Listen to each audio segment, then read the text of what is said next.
Bien-aimés frères et sœurs, vous connaîtrez la vérité et la vérité vous affranchira. Ça, c'est pas moi qui le dis, c'est la Bible qui le dit. Mais moi, je vous dis bien, vous connaîtrez la vérité historique, notamment celle de vos ancêtres kémites, et vous aurez une vision globale de ce que c'est que la vraie souveraineté politique. J'ajoute, vous reviendrez à la spiritualité africaine ancestrale et vous comprendrez les enjeux de l'indépendance économique. Et pour terminer, vous accepterez votre identité culturelle kémite et vous obtiendrez deux choses. La première, c'est la paix. La seconde, c'est le développement, à une condition. L'unité de toute l'Afrique noire, l'unité de tous les Noirs du monde entier. Otep à tous, bienvenue sur la chaîne des panafricanistes par essence, par conviction et par excellence. Celle des citoyens kémites par nécessité et obligation de combat. Nous sommes une chaîne qui n'est guidée que par nos ancêtres et rien que par les ancêtres qui appartiennent à l'égrégore du monde noir. Par conséquent, nous ne croyons en aucun Dieu venu de l'étranger. Toutefois, cette vidéo n'est aucunement destinée à inciter à la haine ou à la violence, car nous menons un combat qui est d'abord et avant tout spirituel, intellectuel et démocratique. Ensuite, il est politique, géopolitique et géostratégique, contre l'impérialisme, le colonialisme, le néocolonialisme et l'endocoloniat, qui sont tous qualifiés de crimes contre l'humanité. Nous menons ce combat sur la base du principe fondamental que nous avons hérité de nos ancêtres kémites, qui est celui de la Mahat, c'est-à-dire solidarité, vérité et justice. Vous êtes donc en droit de connaître la vérité et nous avons l'obligation de vous dire la vérité, rien que la vérité, afin que justice soit rendue au continent africain. Et ça, c'est notre modeste contribution dans cette noble lutte en faveur de la souveraineté, la dignité, la solidarité et l'unité africaine. C'est exactement ça que nous appelons le panafricanisme. Bien-aimés frères et sœurs, que veut la CEDEAO? Qu'est-ce qu'elle cherche? La CEDEAO croit intimider un pouvoir qui est en train de s'installer. La CEDEAO croit faire revenir Bazoum au pouvoir. Et elle dit que l'option militaire reste sur la table, mais nous allons négocier. Mais qu'est-ce que la négociation? Qu'est-ce que le dialogue? Le dialogue, c'est quoi? Je me suis posé cette question encore aujourd'hui. Je dis, mais que cherche la CEDEAO? En dehors du fait que, ils sont au service de la France et des États-Unis. Mais qu'est-ce qu'ils veulent? Ou qu'est-ce qu'elle veut? Parce que ce qu'on appelle dialogue, bien aimés frères et sœurs, le dialogue là, c'est chercher à comprendre une situation. Le dialogue, ce n'est pas frapper quelqu'un, lui donner des coups. Non, ça, c'est pas le dialogue. Ça, c'est la violence. Le dialogue, c'est la maîtrise de la compréhension des sujets. C'est-à-dire que, dans le cas échéant du Niger, le dialogue, c'est chercher à comprendre qu'est-ce qui s'est passé ici. Pourquoi il y a eu une révolution de palais? Pourquoi les militaires ont pris le pouvoir? Pourquoi ils ont écarté M. Bazoum? C'est ça le dialogue. C'est la compréhension d'un sujet et faire maintenant des propositions. Vous ne pouvez pas, comme si vous étiez le Dieu, dire, bon, nous on va frapper. Alors que vous êtes frappé par le terrorisme. Tous les pays là que vous voyez, les va-t-en-guerre là, ils sont tous frappés par le terrorisme. Ils n'arrivent pas à gérer le terrorisme. Le Sénégal a la Casamance.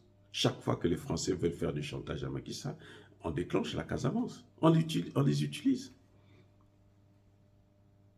La Côte d'Ivoire, il y a le terrorisme aussi. Et maintenant, aujourd'hui, ils n'ont même plus besoin du terrorisme puisque la situation est tellement catastrophique. la situation économique et sociale, elle est tellement catastrophique qu'ils n'ont plus besoin du terrorisme. Les gens sont mécontents, sont malheureux.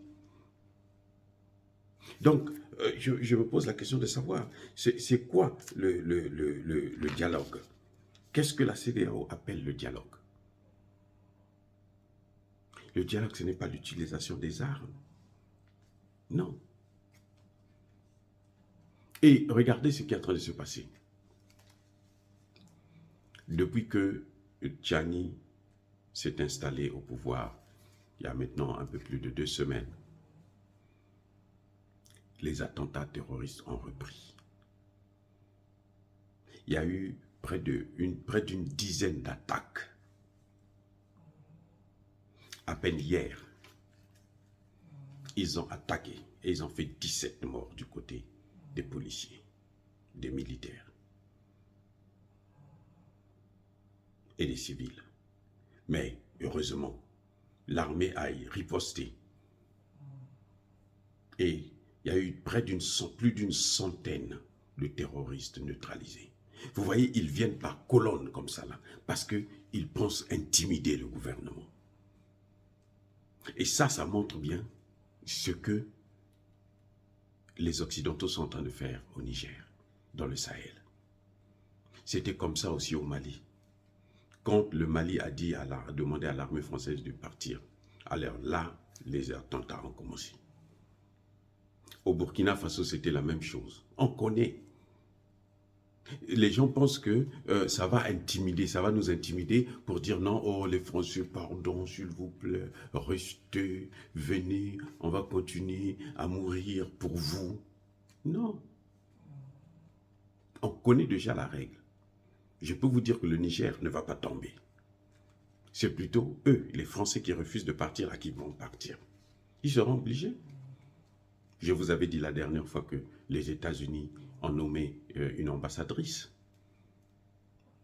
au Niger. Anthony Blinken dit il faut aller vers la négociation. Nous voulons un dialogue. Parce qu'ils savent aussi que s'ils ne le font pas, ils vont aussi partir comme les Français. Mais c'est clair que malgré ce qu'ils sont en train de faire, ils vont partir. Les Américains ont dépensé près de 100 millions de dollars. Ils occupent 25 km². La base militaire américaine d'Agadèche, 24 et 25 km². C'est la taille d'une grande ville qu'ils occupent. Vous voyez comment ils ont l'espace. Ils viennent et je veux vous faire savoir. Ne vous leurrez pas. Le terrorisme dans le Sahel n'est aucunement un danger pour les États-Unis. C'est d'ailleurs pour ça qu'ils entretiennent ce terrorisme. Ce n'est aucunement un danger pour les États-Unis. Si quelqu'un vous dit ça, il a menti. Ce n'est même pas un danger pour l'Europe. Les États-Unis, c'est à plus de 7 heures de vol de l'Afrique. Les États-Unis, là.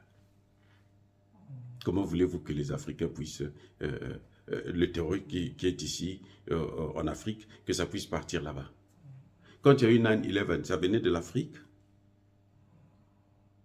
Donc, ils n'ont qu'à cesser de nous mêler dans leurs affaires ou de se mêler dans nos affaires sous prétexte que nous, on est un danger pour leur sécurité.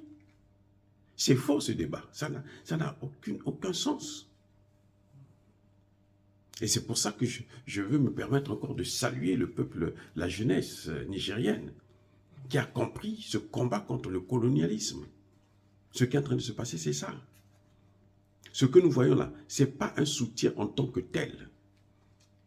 Ce n'est pas un blanc-seing au général Tchani, non. C'est une volonté de ne plus voir la France se mêler, les États-Unis se mêler dans nos affaires. Mais d'abord la France. Parce que la France a trop pillé l'Afrique, trop tué les Africains. Et que la jeunesse africaine ne veut plus, n'accepte plus, ne tolère plus ça. Les États-Unis, s'ils ont un pays à aider là, c'est les États-Unis même qu'ils doivent aider. Vous savez pourquoi? Parce qu'aux États-Unis là, il y a 60 millions de pauvres. Ah, je reprends. Aux États-Unis, là, il y a 60 millions de pauvres. 20 millions des Américains sont sans domicile fixe. Que la jeunesse africaine là, ne puisse pas penser que l'avenir va venir des États-Unis. Malgré leur base là, à Agadez là, cette base là, elle est là pour eux-mêmes, pour observer les positions des Russes. Ce n'est pas pour sauver l'Afrique. Et non, elle est là pour observer les positions des Russes parce qu'ils sont en guerre contre la Russie et la Chine. Comment voulez-vous qu'ils ont des drones et ces drones ne voient jamais les terroristes? Ces drones sont aveugles quand il s'agit des terroristes. Soyons sérieux. Ils ne sont pas là pour nous. Ils sont là pour leurs intérêts stratégiques. Et c'est à nous de le comprendre. Et j'espère que le général Tchani ne va pas les traiter avec complaisance. Et que les Nigériens, les militaires nigériens, qu'ils doivent savoir que ceux qui vont aller comploter avec les Américains trouveront cette jeunesse-là sur leur chemin. Dire cela, c'est inciter à la haine ou à la violence. Non. Encore une fois, Yaba Kolerve, Yamalebe. Soyez bénis, abondamment bénis par le Dieu de Kémité, par nos ancêtres angélisés. Mais que tous ceux qui persécutent le continent africain, le pillent et le déstabilisent, qu'ils soient noirs, blancs, chinois, arabes, indiens, qui qu'ils soient punis, maudits, foudroyés, neutralisés, écrasés, effacés par ce Dieu de Kémité, par nos ancêtres angélisés. Vive l'Afrique éternelle, j'ai dit et j'assume.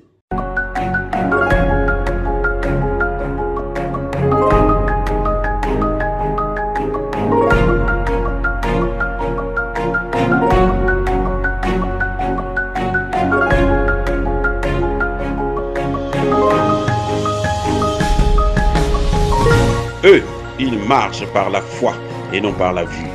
Mais moi, je vous conseille vivement de marcher par la connaissance scientifique et historique, notamment celle de nos ancêtres kémites, par les 5 sens et par l'intelligence. Abou Apia.